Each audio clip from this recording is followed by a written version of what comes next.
Pulingome government vocational higher secondary school Chunda NSS യൂണിറ്റിന്റെ നേതൃത്വത്തിൽ ലോക പരിസ്ഥിതി ദിനം ആചരിച്ചു. PTA പ്രസിഡന്റ് അജിത് കുമാറിന്റെ അധ്യക്ഷതയിൽ നടന്ന പരിപാടി വാർഡ് മെമ്പർ KC ലക്ഷ്മണൻ ഉദ്ഘാടനം ചെയ്തു.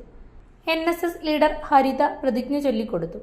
School principal KP Nisha, Gayathri teacher, NSS programme coordinator doctor Uma Maheshwari എന്നിവർ സംസാരിച്ചു. പരിസ്ഥിതി ദിനാചരണത്തിന്റെ ഭാഗമായി മരം നടൽ, ഔഷധത്തോട്ട നിർമ്മാണം, പോസ്റ്റർ നിർമ്മാണം, ക്വിസ് മത്സരം തുടങ്ങിയ പരിപാടികൾ സംഘടിപ്പിച്ചു.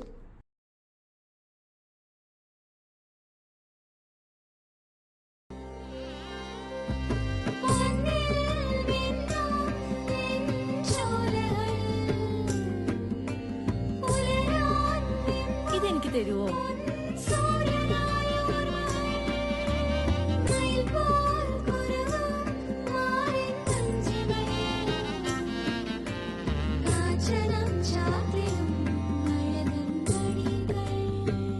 ചില ബന്ധങ്ങൾ പവിത്രമാണ്. കണ്ണും നിറയും, മനസ്സും നിറയും. സ്വന്തം ജോസ്കോ ജ്വല്ലേഴ്സ്. ഇനി സംശുദ്ധമായ സ്വർണം ചെറുപുഴയിൽ.